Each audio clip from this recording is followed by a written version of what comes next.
Vida y Salud llega en nombre de Atención Integral de la Mujer y del Hombre, el lugar ideal para ti. Graduaciones Montesco. Farmacia SAS, a tu lado donde estés. Todo está listo para presentar un nuevo episodio de su programa favorito, Vida y Salud, con el doctor José Gregorio Rodríguez.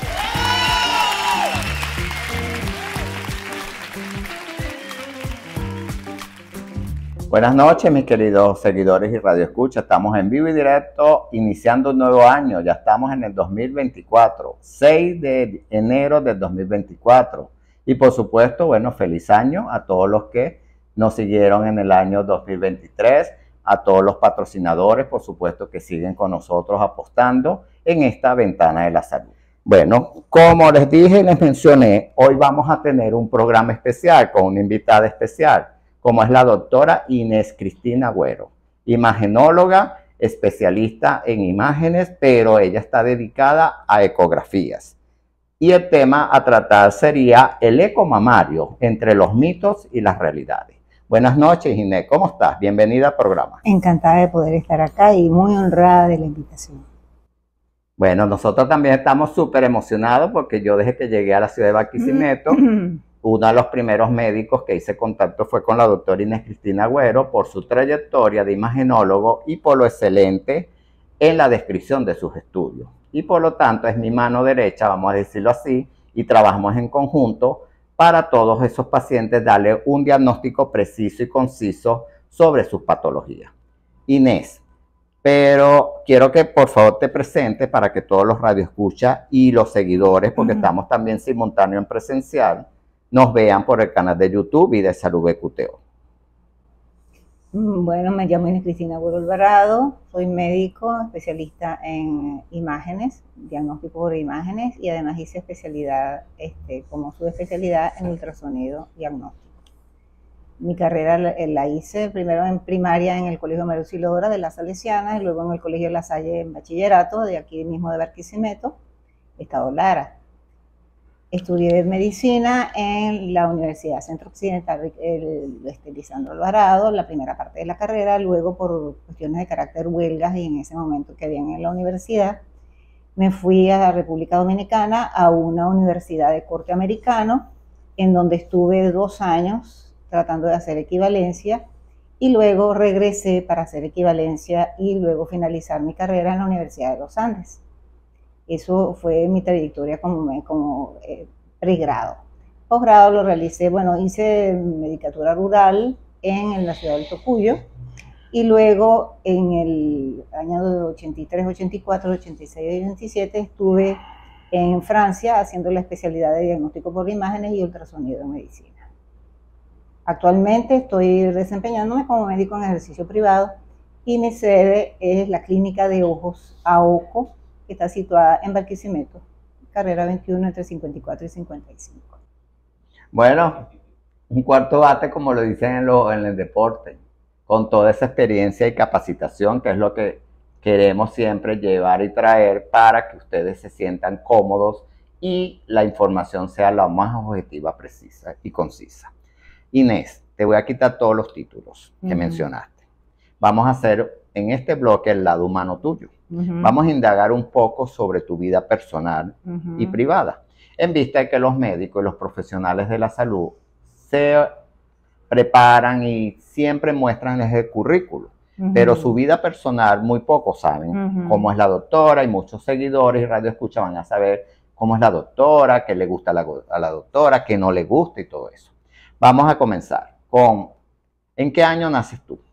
Yo nací en el año 54. Ajá. ¿En qué día? 26 de octubre. 26 de octubre de 54. Vamos a remontarnos de 54 para acá. ¿Cómo fue la infancia de Inés Cristina? Muy protegida. Mi papá también es médico, todavía vive, y también es radiólogo.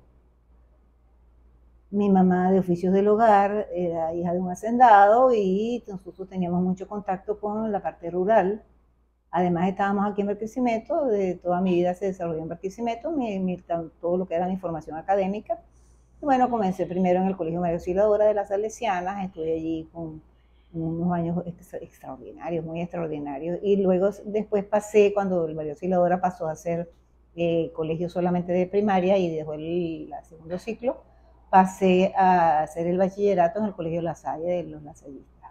Muy bien, hiciste básica y diversificada. Hice básico y diversificado en el Colegio La Salle. Muy bien. ¿En qué año sales de En bachiller? el año 72 me gradué de bachiller en En ciencias. ciencia. Muy Luego bien. comencé en el año 73 a hacer la carrera de medicina en la Universidad Centro Occidental. ¿Pero qué te motivó a hacer medicina? ¿Por la influencia que ya tenías de padres? En ese sentido siempre hubo por mí una inclinación hacia la biología, hacia todo lo que era la rama de biología, porque mi papá siempre estaba muy metido en el área de todo lo que era la área de la biología, además de que mi mamá, como hija de un hacendado, pues teníamos mucho contacto con la naturaleza. Ok. Y siempre estábamos pendientes que si de la flora, la fauna, el becerrito, la cosa, y íbamos mucho, ¿verdad? Había Claro, una a la hacienda, hacienda. sí, íbamos mucho a la hacienda con muchas visitas a ríos y esas cosas, y había mucho desarrollo de la parte biológica en la época, sobre todo en el Colegio de La Salle, porque habían excelentes profesores de biología, habían excelentes profesorados y habían muy buenos laboratorios, y nosotros tomamos mucho de nosotros la inclinación hacia biología, hacia agronomía, hacia medicina, todo eso, carreras de enseñanzas en biología, profesores de biología. Todo eso fue, como dijéramos, el hit de la época. Claro. En mi caso, mi papá era un hombre muy estudioso y siempre teníamos todas las colecciones de Life en español, todo lo que eran las colecciones científicas, eran nuestros libros de consulta y de texto para poder hacer las cosas. Obviamente eso nos incentivó y nos abrió como dijéramos, el abanico de posibilidades dentro del área biológica. Qué bueno. De hecho, mi hermano, el que sigue después que yo... ¿Cuántos hermanos tienes tú? Nosotros somos 6 hermanos. 6. ¿Tú eres qué posición? Yo soy la segunda, la primera es una mujer, se dedicó al área de las artes plásticas. Ok. Yo que soy médico, después viene un hermano que se dedicó al área de veterinaria, que es veterinario, médico veterinario. Después viene otro hermano que se dedicó al área de los deportes, él es sensei de Karate Do y tiene larga carrera en ello, fundador de una de las escuelas de Karate aquí en Barquisimeto. Ok. Y luego viene mi hermana que es bióloga fitopatóloga, graduada en la Simón Bolívar, luego viene un hermano que murió que se graduó de ingeniero agrónomo aquí en la UTE. O sea, de los 6 quedan 5 vivos. Exacto, quedamos 5 vivos. Muy bien. ¿Cómo fueron los juegos de la época de Inés Cristina, de la infancia? Básicamente muñecas, okay. y obviamente el juego de la enfermera, el juego de la cocina y todas esas cosas es lo que era la época. De la época. ¿Y los juegos tradicionales? ¿No jugaste? ¿Cuáles son los juegos tradicionales? Los tradicionales, la de trompo, la perinola, el papagayo. Recuerda que nosotros estábamos en una época en la cual las niñas se dedicaban a las muñecas y los niños al trompo y la perinola y el papagayo. Es correcto. Nosotros nunca jugamos papagayo. No podías mezclarlo. Tampoco mezclamos el trompo ni la perinola, aunque yo jugué bastante perinola cuando ya estaba en bachillerato, por la cercanía con los otros muchachos, pero en la época de primaria lo que jugábamos era Jackie, que era arrodillarse en el piso y estar haciendo la tirada de los Jackie, que eran como unas crucecitas en plástico. Ajá, con una pelotita. Con una pelotita íbamos sacando los Jackie. Ese juego era el de las niñas. La cuerda, ¿verdad? El pisé, el avioncito. El avioncito.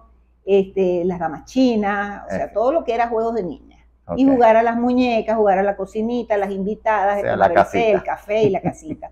En aquella época fue la época de Barbie, que comenzó a salir al mercado y todo el mundo tenía su casita de Barbie, sus muñecas de Barbie, todo lo que eran los vestidos y todas esas cosas era muy... Está bien. Era el boom de la época. Excelente. Muy bien. Ahora vamos con el segmento de preguntas cortas, con respuestas cortas de tu persona. Okay. ¿Color favorito? Cónchale, yo creo que el azul. El azul. Color que no te colocas porque no va con tu personalidad. Naranja fuerte. Naranja. ¿Comida favorita? El pabellón criollo. Pabellón. ¿Alimento que no consumes porque no va contigo? Pues no te gusta. Cónchale, todos me gustan, pero los que me favorecen menos yo creo que son el exceso de harina. Y son de poca digestión. Las harinas, muy bien. ¿Perfume favorito? Mis perfumes favoritos, por lo general, los perfumes florales. Florales. ¿Alguna marca en particular? Bueno, yo en la época en que era de moda utilizar los perfumes de Dior y de Cardin y todos esos perfumes, siempre utilizaba esos perfumes de Dior y de Cardin. Ok.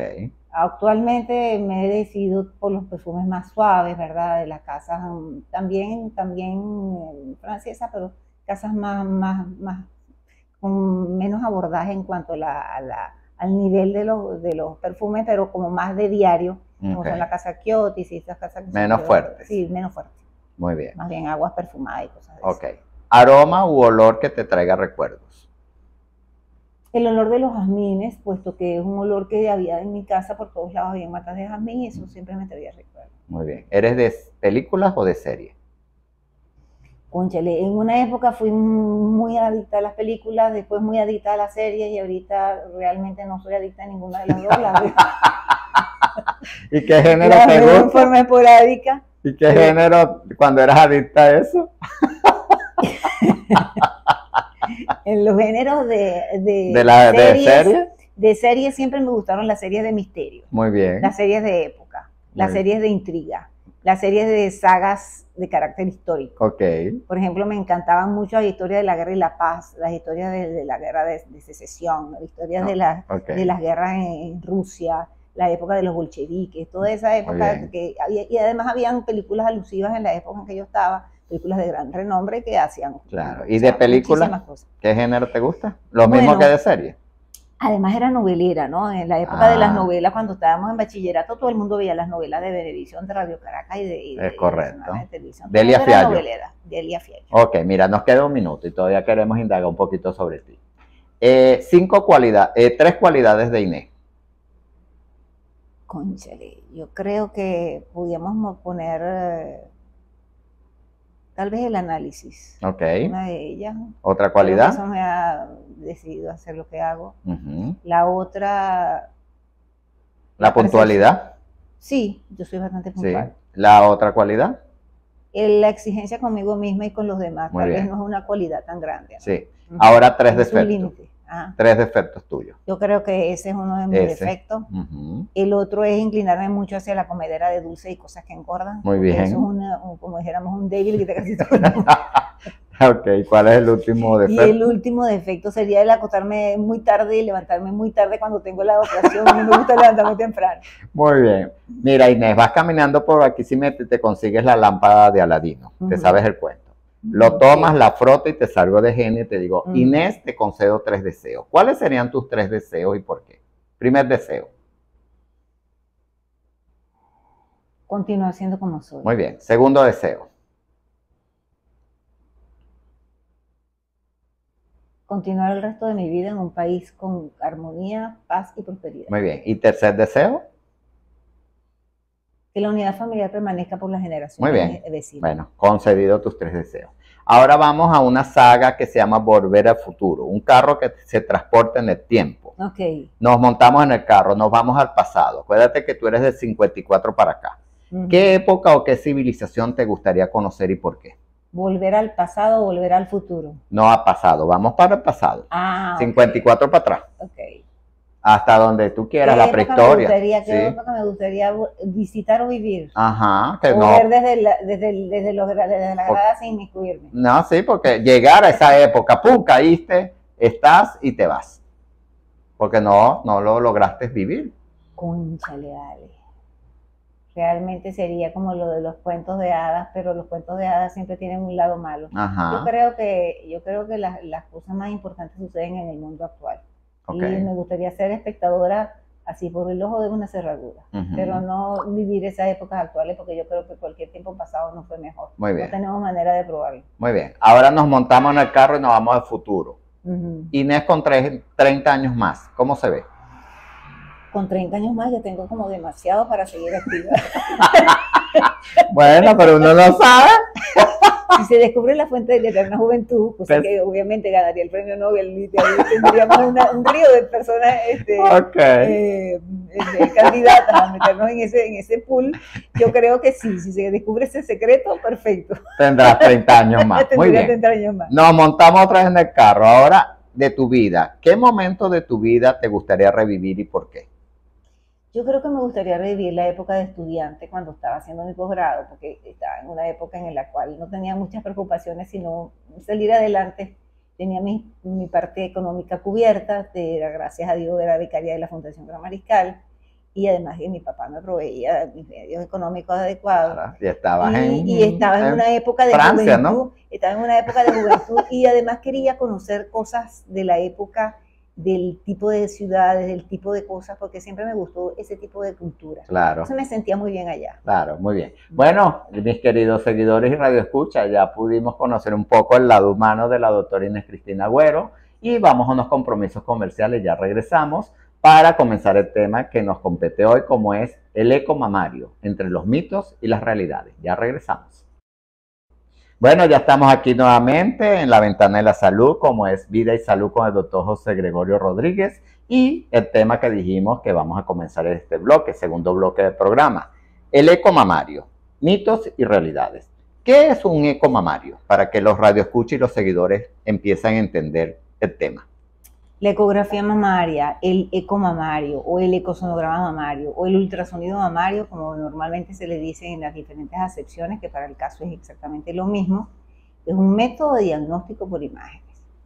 Es a través del cual nosotros podemos indagar no solamente la anatomía de un órgano tan importante como la mama, sino también sus características anatómicas normales y aquello que puede considerarse como patológico. Es decir, que haya una correlación entre lo que es la patología que nosotros estamos investigando y los cambios que tiene un tejido fuera de lo que es la anatomía normal.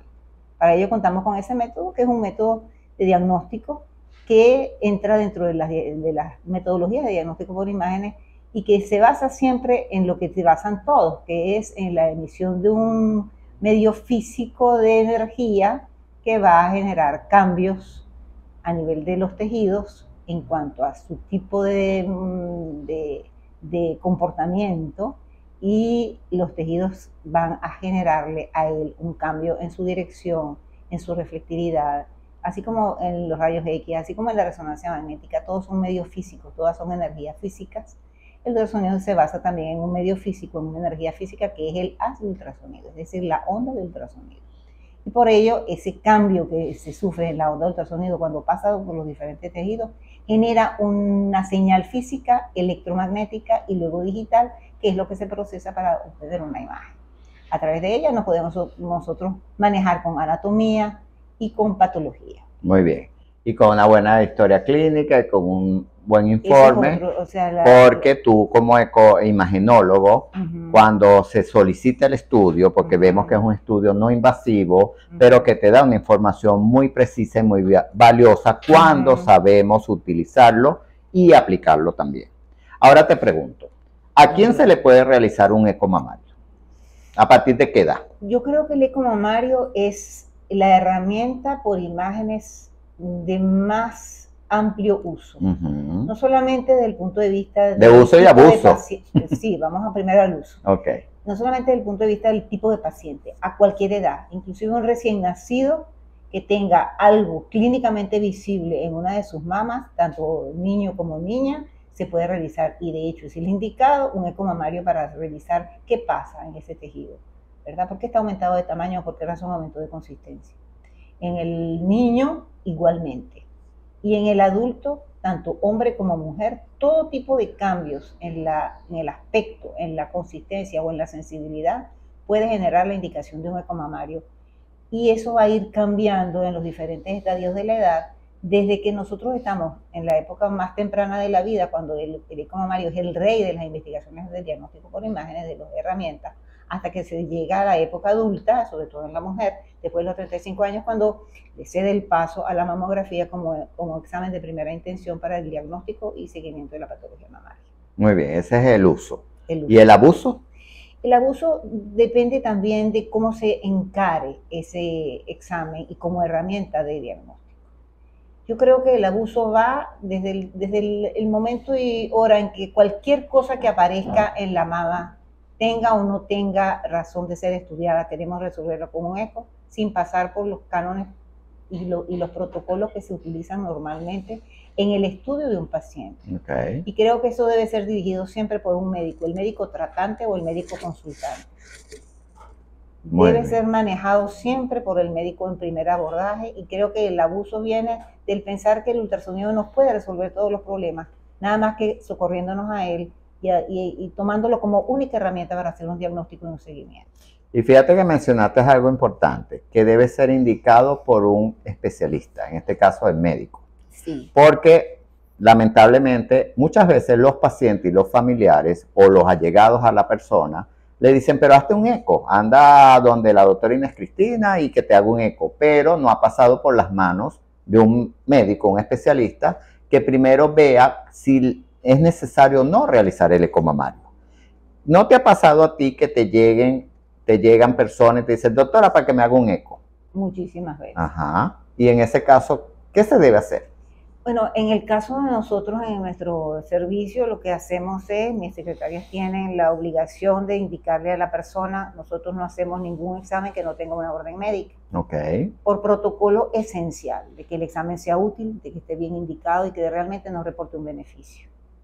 Cuando se banalizan los exámenes, cuando se banalizan los métodos diagnósticos o se banalizan los procedimientos para hacer algún tipo de acto médico, en el acto caen en la baja calidad y en la no performance.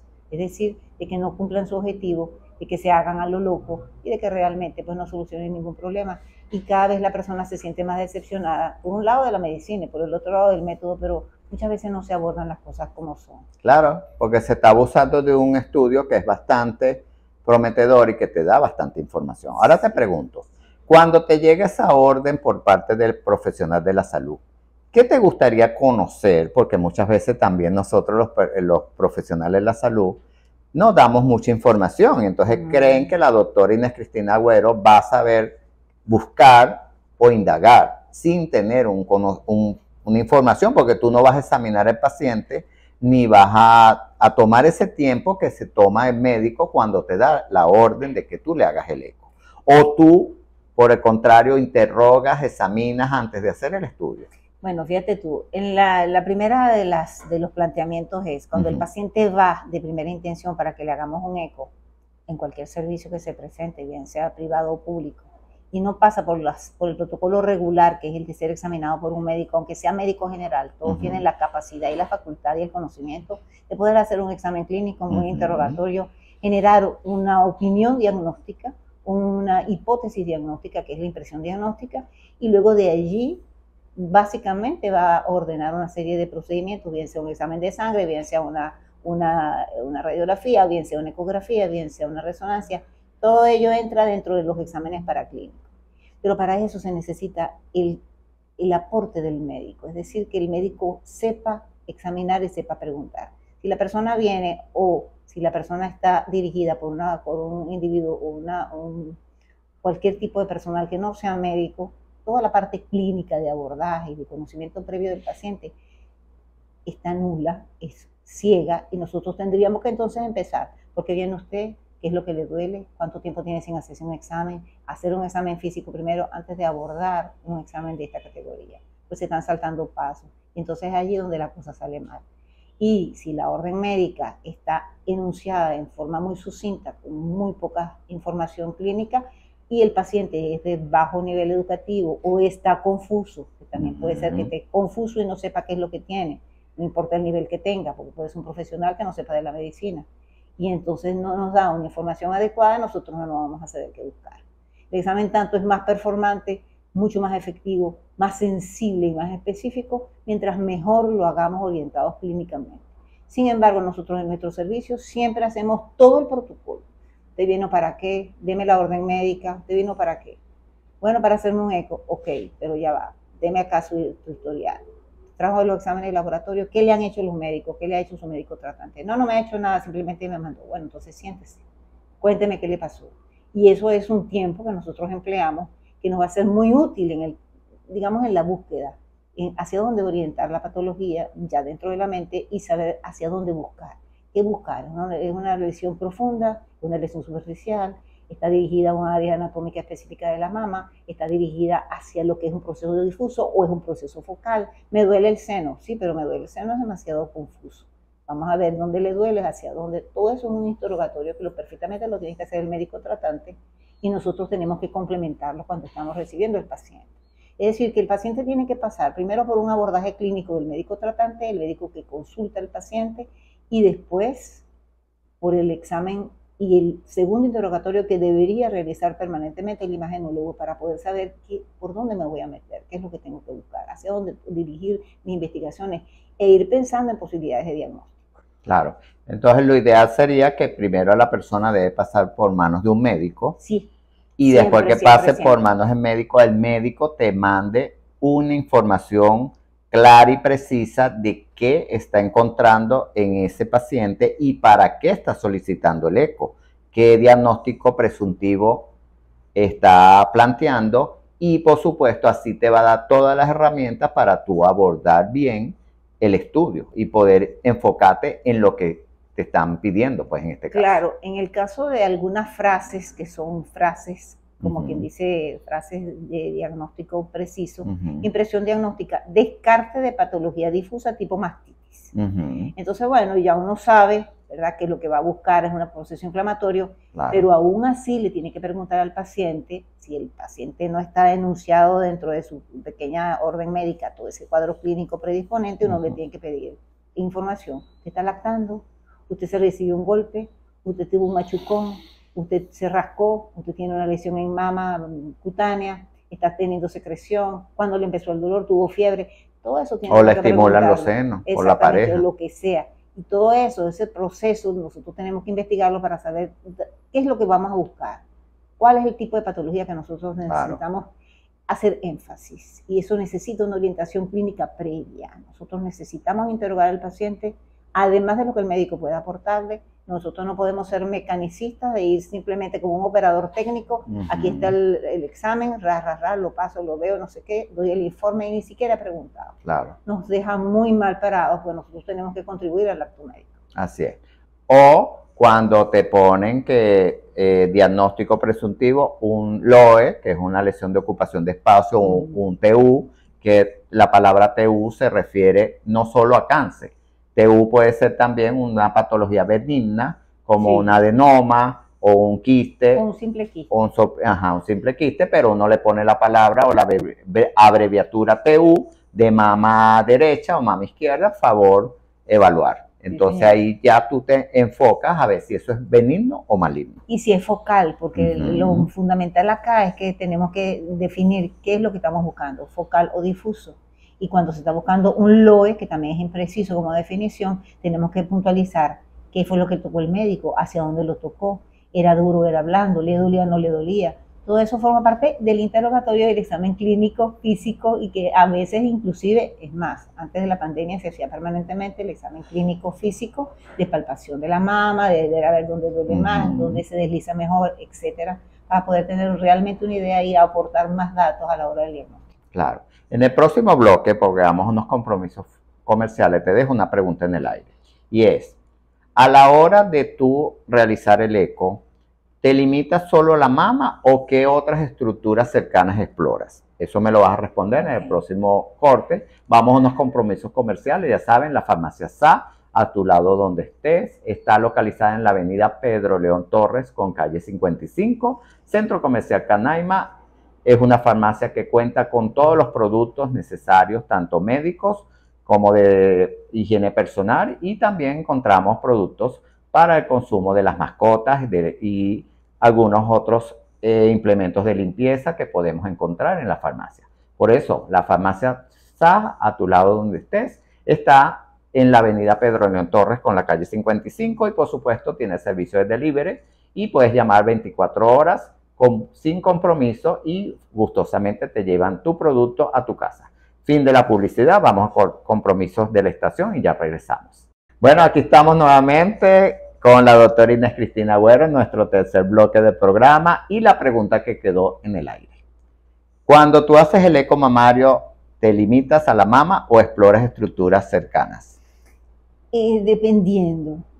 Cuando se hace la ecografía de mama, siempre la mama tiene un anexo que es la axila. Entonces uno, aunque sea un niño, aunque sea un hombre o una mujer, joven, viejo, lo que sea, la mama no es solamente el órgano como tal, la glándula mamaria y lo que está alrededor de ella, que es grasa, músculo y los conductos galactóforos como tales, es decir, el pezón, la areola, sino también la parte de la parilla costal que está detrás y la axila. Es decir, la axila, que es el anexo fundamental donde van todo lo que son las derivaciones linfáticas, y la circulación linfática va hacia ese punto y drena todo lo que es el proceso de drenaje de la mama, va a través de la linfa por esos canales y tiene su digamos, su primera escala, su primera encrucijada en la axila donde están los ganglios linfáticos.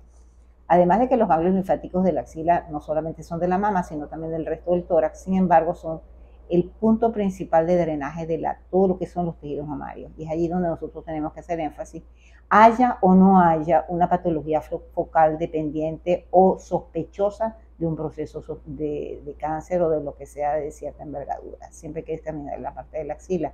En el caso de los pacientes que tienen patologías más avanzadas, como ya un diagnóstico de cáncer diagnosticado, o que se está sospechando una lesión y uno encuentra una lesión con un grado de sospecha, imagenológico, mosca con eso, porque no es nada más la imagen lo que nos da el grado de sospecha, sino también el aspecto, la historia clínica y además el examen histológico que confirma el diagnóstico. O sea, todo es un acto médico global.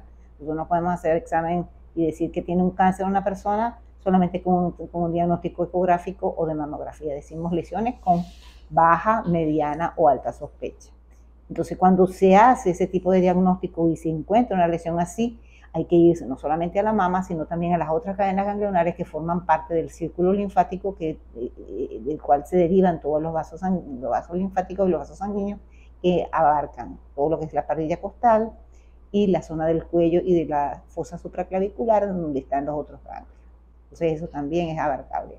Muy bien, entonces ya vemos que es un estudio integral que no solo se va a limitar al tejido mamario, sino que también buscas como las autopistas de ese tejido mamario, en este caso los ganglios linfáticos que están muy cerca y que son manifestación de que cuando hay un proceso inflamatorio, benigno o maligno, ellos son los que se encienden las alarmas y pueden estar inflamados o manifestarse.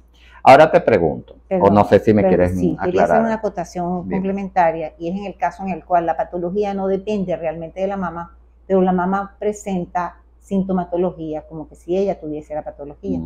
Es en el caso de aquellas patologías que irradian al tejido mamario en sensibilidad, como es el caso de las neuritis intercostales, que son aspectos sumamente frecuentes de la patología de tórax y que son, pero muy frecuentes, ligados a dolor mamario.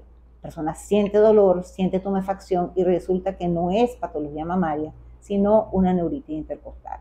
Que es una inflamación del nervio. Una inflamación del nervio intercostal que también inerva la mama. Acuérdense que todo lo que es el tronco está inervado por fajas, ¿verdad?, de nervios, que son los nervios intercostales, y los nervios espinales que van en faja inervando todo lo que es parte superficial, la media y la profunda, y eso incluye en el caso de la región pectoral a la mama, pero también a los músculos y a todo lo que es la parte ósea, ¿no? Claro.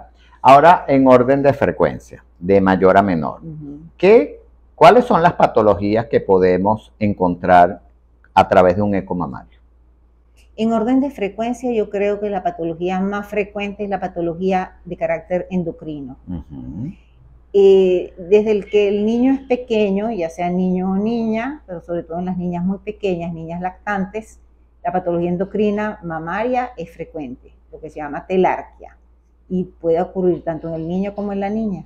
Patología inflamatoria por contusiones o golpes, y la patología de carácter focal, ya bien sea por un proceso, una pequeña cortadura o algo así, también es frecuente, ¿verdad? Y que posteriormente procesa una inflamación. También existen las patologías, ya la parte endocrina cuando la persona es adolescente, la niña sobre todo, que comienza a ser puberal, y los niños también cuando hacen ginecomastia, entonces hacen crecimientos mamarios anormales o dolor mamario en el caso de las niñas, que es muy frecuente en la adolescencia y la pubertad, y crecimientos asimétricos o exceso de secreción o aparición de la secreción, que no es una cosa normal, o lesiones en la axila, aumento de volumen, dolor axilar. Todo ello forma parte de esa patología inherente al estado endocrino de la pubertad.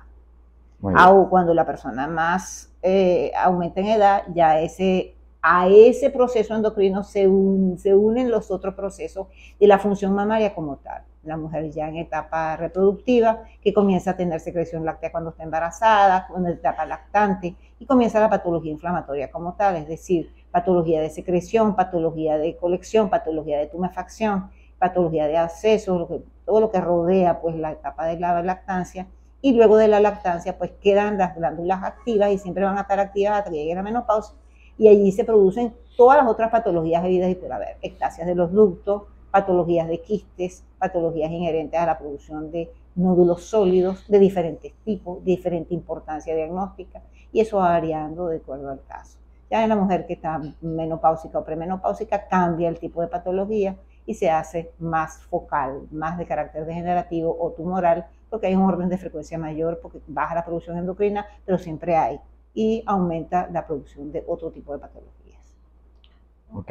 Y cuando tenemos el diagnóstico de la condición fibroquística o enfermedad fibroquística de la mama. Que es eminentemente hormonal. Ajá, que es eminentemente hormonal y que es muy frecuente. Sumamente frecuente. Y multifactorial.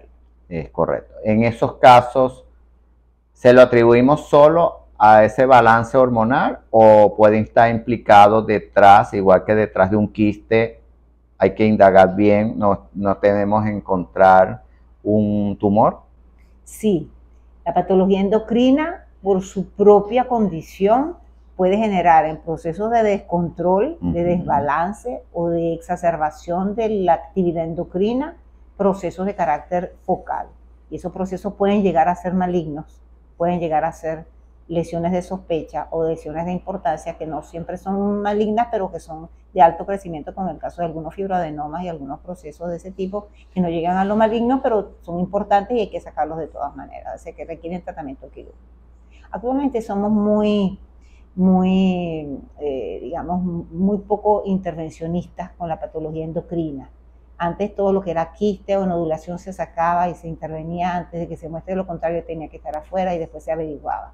Ahorita la cantidad de patologías endocrinas que incluyen la condición fibroquística, que es la principal, y sus principales expresiones como son los quistes y los nódulos que son benignos, que son los fibroadenomas, los fibrolipomas, los amartomas y otras pequeñas lesiones, son por lo general de seguimiento para ver su comportamiento. Se toma una conducta muy conservadora y ya no se operan sino en casos seleccionados. Fíjate lo importante del estudio y qué tanta información nos está dando. Y sobre todo el grado de sensibilidad y hacer la correlación clínico-radiológica, porque si nosotros no hacemos la correlación clínica, y eso debe hacerlo el especialista junto con el médico tratante, o sea, el imagenólogo junto con el médico tratante. ¿Cuál es el oficio del imagenólogo? No es nada más confirmar que tiene una lesión tumoral o una lesión benigna tipo quiste, o un tipo de quiste que sea diferente, que sea un quiste complejo, o una lesión que sea nodular, pero que tenga ciertas características que lo aparten de lo banal. Es también hacer la correlación clínico-radiológica. Por eso necesitamos estar en combinación con el médico tratante para poder saber por lo que él manda y por lo que nosotros investigamos hacia dónde dirigir las posibilidades de diagnóstico. Porque es importante saber que ningún examen radiológico, tomográfico, mamográfico, resonancia o ultrasonido tiene especificidad para diagnóstico histopatológico. Nosotros no somos anatomopatólogos, nosotros somos interpretadores de imágenes y las imágenes son el resultado de un fenómeno físico y de lo que los tejidos al cambiar su condición natural generan en el paciente y generan en las imágenes que son captadas por el tipo de imagen que nosotros manejamos como método diagnóstico. Entonces es importante saber de que cada examen, cada método de imagen tiene una sensibilidad, un uso y la especificidad va a depender de una serie de estudios que se han hecho a lo largo de los años en donde se ha visto que cierto tipo de lesiones casi siempre derivan hacia ciertos tipos de imágenes, otros hacia cierto tipo de otras imágenes y dar una correlación de frecuencia. Por eso siempre tenemos que ser muy amplios en el enunciado de los diagnósticos definitivos y de lo que es lo sugestivo. Es decir, detectar si hay una patología focal o difusa y si puede ser esto o esto en orden de frecuencia. Y fíjate, una de las frases que mencionaste, no, los imagenólogos o ecografistas, porque también hay que diferenciar eso, imagenólogos en tu caso y ecografistas que hicieron un estudio solo para realizar ecos. ultrasonidos. No en el caso tuyo que haces una especialidad de la medicina como es imagenología. Entonces, muchas veces se comete el error que en diagnóstico definitivo ponen un adenocarcinoma o un cáncer de X histología en el diagnóstico. Y como tú lo dijiste, no son patólogos. Nosotros las imágenes. Y sería muy aventurado y irresponsable de nuestra parte hacer ese tipo de diagnóstico. Pero es frecuente que se ve ese tipo de diagnóstico con imágenes. Sí. Y es un error, y como tú dices, como aventurarse o tratar de predecir algo que el patólogo, como digo yo, no ha dado la última palabra, porque el patólogo es el que da la última palabra. Sí, en algunos casos que son, las imágenes tienen dentro de su concepción y dentro de lo que es el diagnóstico por imágenes, un rango de sensibilidad, de caracterización y de especificidad. Detectar si es sólido o líquido es la preeminencia y, como dijéramos, el dominio del ultrasonido. Detectar la forma, la profundidad, las relaciones topográficas, las medidas, su actividad vascular, todo ello son complementarias a hacer ese tipo de diagnóstico primario, de focalizar y ver si hay una lesión esquística, pero alrededor del quiste que hay. Y es así, sus bordes, sus contornos, todo esto, todos son características morfológicas. De allí que nosotros vamos conformando un orden de especificidad. Y vamos entonces a manejar esta imagen, puede corresponder a un quiste de este tipo, a un quiste de este tipo, a un quiste de este tipo. O sea, ponerle estudiado, ¿verdad? En los rangos en los cuales esos quistes son más frecuentemente encontrados en esta u otra patología, que son histológicas, pero que tienen una caracterización en ultrasonido, así como en las otras imágenes, por supuesto, siempre, de acuerdo a cada imagen y de acuerdo a cada método y a cada indicación, que nos dan un rango de búsqueda y que es muy útil para el médico tratante nosotros poderle decir una lesión difusa no va a ser un proceso focal. Y si lo vemos sin bordes, obviamente va a ser difuso. Eso nos va a orientar muchísimo y le va a dar al médico una guía por donde buscar. Claro. Y es muy importante eso. Bueno, vamos a unos compromisos comerciales, ya regresamos. Tenemos otro de los patrocinadores como es la Atención Integral de la Mujer y del Hombre, el lugar ideal para ti, localizado en la avenida Pedro León Torres con la calle 55, hospital privado, primer piso, consultorio número 20. Tenemos todo el tema integral donde varios especialistas están a la orden para tratar tu patología tanto a los hombres como a las mujeres. Ya sabes, Atención Integral de la Mujer y el Hombre. Vamos a compromisos de la estación y ya regresamos con este tema y nuestra invitada de la noche de hoy, la doctora Inés Cristina Agüero, hablando del eco mamario, sus mitos y realidades. En el próximo bloque vamos a hablar de los mitos y realidades de este estudio. Ya regresamos. Aquí estamos en nuestro último bloque, el cuarto bloque del programa Vida y Salud, la ventana de la salud, con el doctor José Gregorio Rodríguez y nuestra invitada de la noche de hoy, la doctora Inés Cristina Agüero. Como mencioné en el bloque anterior, los mitos y las realidades de este estudio. Como todo, hay unos mitos y una realidad. Entre los mitos y las realidades, lo primero que te pregunto, ¿el eco mamario se puede realizar en mujeres con prótesis mamarias o implantes? Definitivamente sí. Ok, es una realidad. Es una realidad. De hecho, es un examen de elección en muchísimos casos, sobre todo cuando se está sospechando de ruptura de prótesis, de problemas inflamatorios alrededor de la prótesis, encapsulamiento de la prótesis, deslizamiento de la prótesis. Todo eso entra dentro del dominio del ultrasonido como primer abordaje diagnóstico por imágenes. En el caso de las mamografías, también son indicadas en aquellas mujeres que por edad y condición física así lo requieran, y no son impedimento para que la mamografía haga su papel con las nuevas técnicas que hay actualmente y los nuevos equipos. O sea que ninguna de las dos procedimientos de imágenes son contraindicados, al contrario. Pero el primer abordaje, siempre y cuando me duela un seno y tengo una prótesis, bueno, hágase el eco mamario que lo mande el médico para ver qué pasó. Se inflamó alrededor, está rompiéndose, hay líquido alrededor de tipo inflamatorio o es de la prótesis. Todo ello puede ser una información importante para poder dirigir el diagnóstico y procedimientos de tratamiento. Ok, excelente. Otro mito o una realidad. ¿El eco mamario puede pasar por encima o evitar que la mujer se haga una mamografía? Porque las mujeres son reacias a hacerse la mamografía y creen que con el eco mamario es suficiente. Bueno, lo que pasa es que muchas veces se le da a la ecografía un rol tal vez exagerado en ciertas indicaciones. Nosotros tenemos que ser conscientes del papel que tiene cada método y de que nada excluye a otro método. Ningún método excluye al otro. Cada uno tiene su campo, cada uno tiene sus límites y cada uno tiene su complementariedad. Todos son complementarios cuando se quiere hacer un diagnóstico integral. Claro, depende de la patología siempre. Hay patologías que solamente se estudian por ultrasonido, hay patologías que solamente se estudian por resonancia, hay patologías que solamente se estudian en el caso de la mamá por mamografía. La ecografía no es el primer examen de elección para ver un estudio global de la mama en las mujeres que tienen indicación o en las mujeres de mayor de 35 años, sino la mamografía. Y la ecografía no es el examen de elección, ese es uno de sus límites cuando se trata de buscar microcalcificaciones. Pero una vez que las consigue la mamografía y que las define y son abordables por el ojo humano, es decir, que ya son visibles y que el radiólogo hace el diagnóstico en una mamografía, nosotros por cuadrantes y atendiendo a su posición anatómica y topográfica podemos buscar las irregularidades que pudiesen estar asociadas a las microcalcificaciones, que son uno de los signos precoces de cáncer, aunque no el único ni el exclusivo de la patología cancerosa. Okay. Importante eso, que la gente se llena de miedo con las microcalcificaciones y resulta que muchas veces son de carácter residual o antiguas o postraumáticas o postinflamatorias y que no están relacionadas con el cáncer. Allí es donde entra el médico clínico a hacer lo que falta.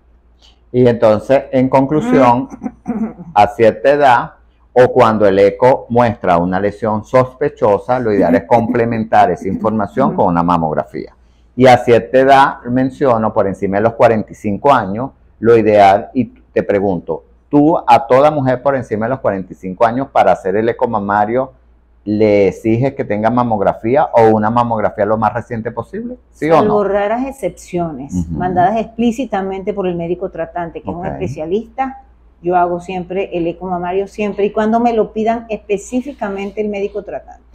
Pero no por ningún criterio de otro tipo. Muy bien. Y toda persona por encima de los 35, que ya es ahora la edad aceptada en estándar global, que ya tenga más de 35 años y que nunca se haya hecho ningún examen, debe comenzar primero por la mamografía. Y después el eco mamario. Y después el eco mamario como examen complementario. Ninguno desvirtúa al otro, ninguno desplaza al otro en el estudio integral de la mama. Actualmente las dos metodologías de imágenes se complementan perfectamente y ninguna discute el rol de la otra porque abordan la mama desde el punto de vista imagenológico distinto. Eso es. Entonces es muy importante saber de que uno complementa al otro y no los elimina. Es como una relación de pareja.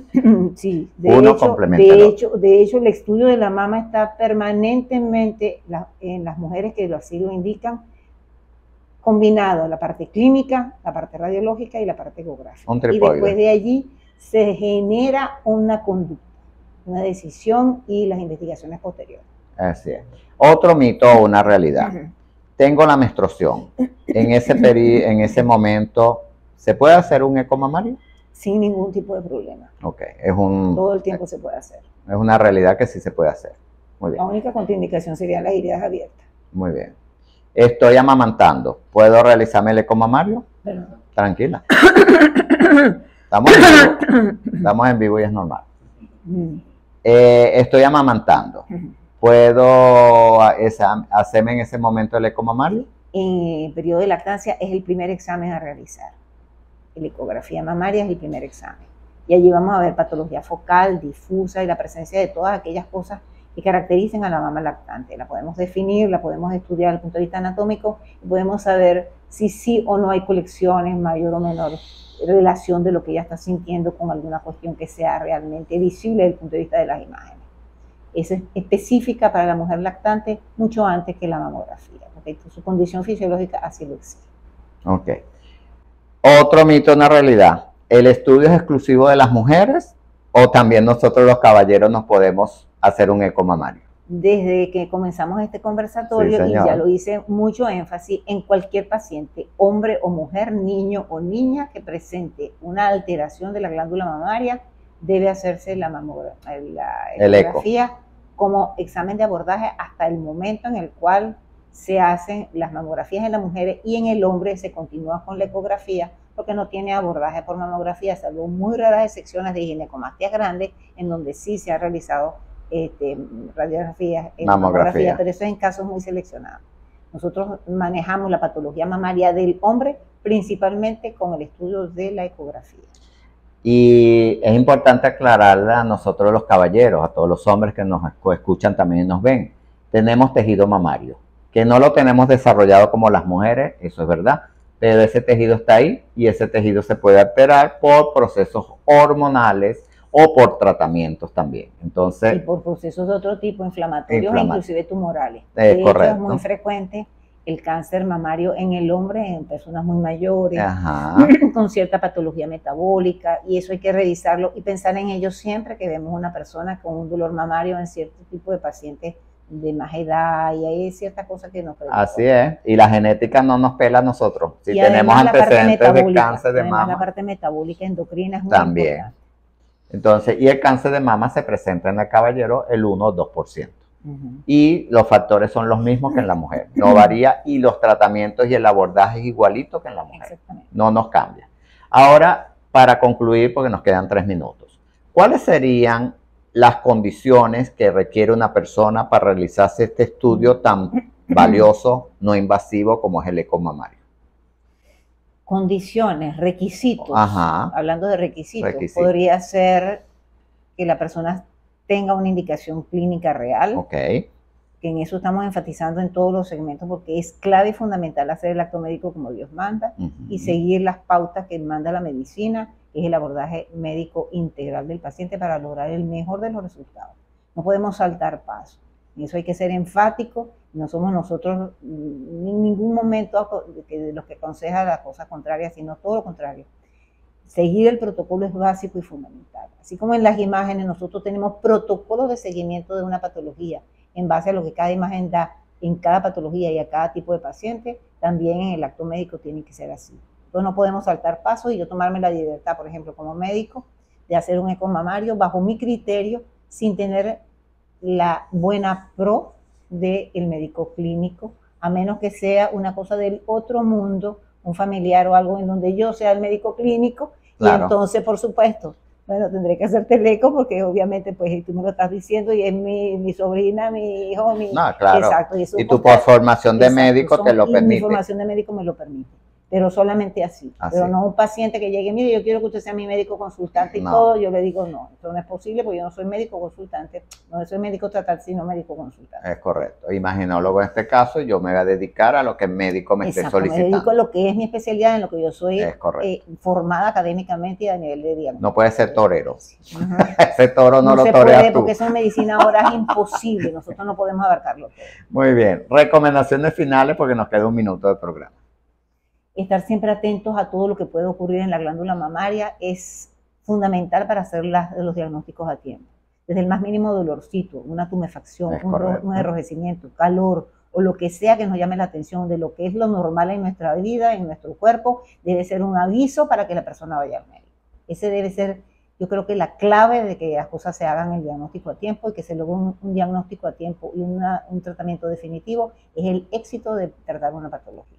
Así es, acuérdese como siempre decimos, el cuerpo tiene un lenguaje y hay que prestarle atención a ese lenguaje. Y si ese lenguaje no está ahorita sonando, como prevención también está indicado ir al médico de chequeo. Cada 6 meses, no está de más que ustedes, mujeres y hombres, acudan al médico y él va a solicitar, si lo requiere, el eco mamario. Y si tienes una edad por encima de los 35 años y algunos antecedentes de importancia, te solicitará su complementario, que en este caso sería la mamografía.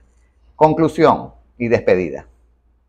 Considero que ahora actualmente es un método muy socorrido y útil para hacer despistaje y seguimiento de patologías. Y muy utilizado por todo el mundo. Muy utilizado. Bueno, eso es una cosa que deberíamos nosotros en todo este conversatorio hemos derivado todo hacia que el acto médico sea hecho de manera integral y eficiente. Y eso implica que la persona esté bien formada en todos los aspectos en los cuales se meta a hacer acto médico. Tú lo has dicho, que esté bien preparada y formada, pero sobre todo que tengamos conciencia, ¿verdad? Nosotros como médicos, el gremio médico debe tener conciencia, debemos tener todos conciencia de hasta dónde podemos llegar y de cuáles son nuestros límites y alcances, y el público estar bien informado de dónde dirigirse, sobre todo de dónde dirigirse para que sea bien tratado, para que sea bien conducido hacia la resolución del problema. Redes sociales, ¿y dónde localizaste?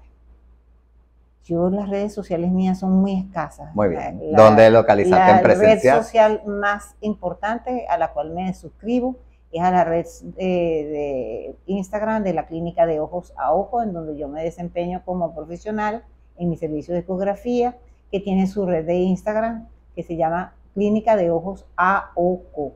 AOCO. Ok. Esa es la red fundamental. Y ahí te consiguen en presencial. Y ahí me consiguen en presencial. De lunes a viernes. Todos los datos están en esa red a disposición de cualquier persona. Previa cita, orden de llegada. Sí, siempre a la orden por allá. Muy bien. Y ella antes de recibirte pide toda la información porque lo analiza antes de que tú te presentes en la clínica. Ya tiene un análisis de tu caso. Muy bien, agradecido contigo, Inés. Feliz noche. Para mí, muy agradecida. Feliz Día de Reyes. Esta oportunidad. Gracias. Y bueno, ya saben, mis queridos seguidores, la idea es esto: orientar, informar y educar de manera precisa y con profesionales con preparación académica, señores. Porque hay muchas personas que quieren hacer ecos mamarios. Es un estudio valioso, pero tiene que ser en manos expertas y con capacitación. Bendiciones para todos. Los dejo con Dios y me voy con Dios.